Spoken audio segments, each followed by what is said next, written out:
ಎಲ್ಲರಿಗೂ ನಮಸ್ಕಾರ. ನಾನು ನಿಮ್ಮ Sunita Prakash. Welcome back to my channel. ಸ್ನೇಹಿತರೆ, ಇವತ್ತು ನಾನು ತುಂಬ ಸುಲಭವಾಗಿ ಹಾಗೆ ಅತಿ ಬೇಗನೆ ಮಾಡ್ಕೊಳ್ಬೋದಂತಹ ಒಂದು ಬೇಯಿಸಿದ ಮೊಟ್ಟೆ ಪಲ್ಯದ ರೆಸಿಪಿಯನ್ನು ತೋರಿಸ್ಕೊಡ್ತಾ ಇದ್ದೀನಿ.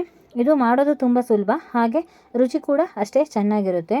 ಚಪಾತಿ, ದೋಸೆ ಇದಕ್ಕೆಲ್ಲ ಅನ್ನದ ಜೊತೆಗೂ ಕೂಡ ಕಾಂಬಿನೇಷನ್ ನೆಂಚ್ಕೊಳ್ಳೋಕ್ಕೆ ತುಂಬ ಚೆನ್ನಾಗಿರುತ್ತೆ. ನೀವು ಈ ರೀತಿಯಾಗಿ ಒಂದ್ಸರಿ ಟ್ರೈ ಮಾಡಿ ನೋಡಿ, ಖಂಡಿತ ನಿಮಗಿದು ಇಷ್ಟ ಆಗುತ್ತೆ.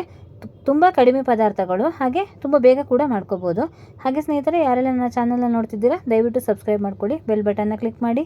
ನನ್ನ ವಿಡಿಯೋ ಇಷ್ಟ ಆದರೆ ಒಂದು ಲೈಕ್ ಕೊಡಿ, ಹಾಗೆ ನನ್ನ ವಿಡಿಯೋನ ಶೇರ್ ಮಾಡಿ. ಇಲ್ಲಿ ಮಾಡುವ ವಿಧಾನ ಏನು, ಹಾಗೆ ಇದು ಮಾಡೋದಕ್ಕೆ ಏನೇನು ಪದಾರ್ಥಗಳು ಬೇಕು ಅಂತ ನೋಡ್ಕೊಂಬರೋಣ ಬನ್ನಿ.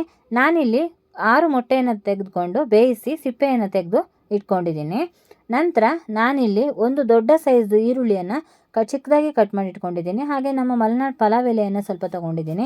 ಹಾಗೆ 1 ಟೇಬಲ್ ಸ್ಪೂನ್ ಆಗುವಷ್ಟು ಖಾರದ ಪುಡಿ, 2 ದೊಡ್ಡ ಟೇಬಲ್ ಸ್ಪೂನ್ ಆಗುವಷ್ಟು ಚಿಕನ್ ಮಸಾಲ ಪೌಡರನ್ನು ತೊಗೊಂಡಿದ್ದೀನಿ. ಹಾಗೆ ಚಿಕ್ಕ ಕಪ್ಪಲ್ಲಿ 1 ಕಪ್ ಆಗುವಷ್ಟು ಕಾಯಿ ತುರಿಯನ್ನು ತೊಗೊಂಡಿದ್ದೀನಿ.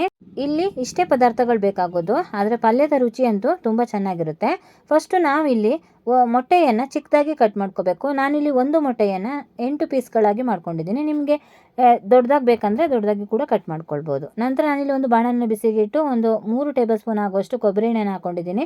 ಹಾಗೆ ಅದಕ್ಕೆ ಒಂದು ಈರುಳ್ಳಿಯನ್ನು ನಾನೇನು ಕಟ್ ಮಾಡ್ಕೊಂಡಿದ್ದೀನಿ ಅದನ್ನು ಹಾಕಿ ಫ್ರೈ ಮಾಡ್ಕೊಳ್ತಾ ಇದ್ದೀನಿ. ಅದ್ರ ಜೊತೆಗೆ ನಮ್ಮ ಮಲೆನಾಡಿನ ಪಲಾವ್ ಎಲೆಯನ್ನು ಕೂಡ ಹಾಕ್ಕೊಂಡಿದ್ದೀನಿ.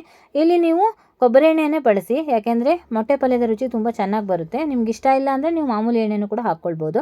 ನಂತರ ನಾನಿಲ್ಲಿ ಖಾರದ ಪುಡಿ ಮತ್ತು ಚಿಕನ್ ಮಸಾಲವನ್ನು ಹಾಕಿ ಫ್ರೈ ಮಾಡಿಕೊಂಡು ಅದಕ್ಕೆ ಮೊಟ್ಟೆಯನ್ನು ಹಾಕಿ ಫ್ರೈ ಮಾಡ್ಕೊಳ್ತಾ ಇದ್ದೀನಿ. ನಂತರ ಕೊನೆಯಲ್ಲಿ ನಾವಿಲ್ಲಿ ಇದಕ್ಕೆ ಕಾಯಿ ತುರಿಯನ್ನು ಹಾಕೋಬೇಕಾಗುತ್ತೆ. ಕಾಯಿ ತುರಿಯನ್ನು ಹಾಕಿ ಸ್ವಲ್ಪ ಮಿಕ್ಸ್ ಮಾಡಿಕೊಂಡ್ರೆ ಸಾಕು. ತುಂಬ ಜಾಸ್ತಿ ಮಿಕ್ಸ್ ಮಾಡೋಕ್ಕೆ ಹೋಗಬೇಡಿ, ಮೊಟ್ಟೆ ಪುಡಿ ಪುಡಿ ಆಗುತ್ತೆ. ಇಲ್ಲಿ ಪಲ್ಯ ತುಂಬ ಡ್ರೈ ಅನಿಸಿದ್ರೆ ಒಂದು ಸ್ವಲ್ಪ ನೀರನ್ನು ಹಾಕಿ 1-2 ನಿಮಿಷಗಳ ಕಾಲ ಹೀಗೆ ಸಿಮ್ಮಲ್ಲಿ ಮುಚ್ಚಿಟ್ರೆ ಮೊಟ್ಟೆ ಪಲ್ಯ ಇಲ್ಲಿ ರೆಡಿ ಆಗುತ್ತೆ. ನೀವೇ ನೋಡ್ತಾ ಇರ್ಬೋದು ಎಷ್ಟು ಚೆನ್ನಾಗಿ ಬಂದಿದೆ ಅಂತ. ಹಾಗೆ ಸ್ನೇಹಿತರೆ, ಇದು ತಿನ್ನೋದಕ್ಕೂ ಕೂಡ ಅಷ್ಟೇ ತುಂಬ ರುಚಿಯಾಗಿರುತ್ತೆ, ಮಾಡೋದಕ್ಕೆ ತುಂಬ ಬೇಗನೆ ಆಗುತ್ತೆ. ಹಾಗೆ ನೀವು ಇದನ್ನು ಒಂದು ಸರಿ ಮಾಡಿಕೊಂಡ್ರೆ ಪ್ರತಿ ಸಲನೂ ನೀವು ಮೊಟ್ಟೆ ಪಲ್ಯ ಮಾಡಬೇಕಾದ್ರೆ ಈ ರೀತಿಯೇ ಮಾಡ್ಕೋತೀರಾ. ನೀವು ಒಂದ್ಸರಿ ಈ ಥರ ಟ್ರೈ ಮಾಡಿ ನೋಡಿ, ನಿಮಗೂ ಕೂಡ ತುಂಬ ಇಷ್ಟ ಆಗುತ್ತೆ. ಮೊಟ್ಟೆ ಬುರ್ಜಿ, ಮೊಟ್ಟೆ ಆಮ್ಲೆಟ್ ಎಲ್ಲವನ್ನ ನೀವು ತಿಂದಿರ್ತೀರಾ. ಈ ರುಚಿಯಲ್ಲೂ ಕೂಡ ನೀವು ಒಂದ್ಸರಿ ಈ ರೀತಿ ಟ್ರೈ ಮಾಡಿ ನೋಡಿ, ಖಂಡಿತ ನೀವು ಇಷ್ಟಪಡ್ತೀರಾ. ಹಾಗೆ ಸ್ನೇಹಿತರೆ, ನನ್ನ ಈ ವಿಡಿಯೋ ನಿಮಗೆ ಇಷ್ಟ ಆಗಿದ್ದರೆ ಒಂದು ಲೈಕ್ ಕೊಡೋದನ್ನು ಮರಿಬೇಡಿ. ಮುಂದಿನ ವಿಡಿಯೋದಲ್ಲಿ ಮತ್ತೆ ನಾನು ನಿಮಗೆ ಸಿಗ್ತೀನಿ. ಧನ್ಯವಾದಗಳು.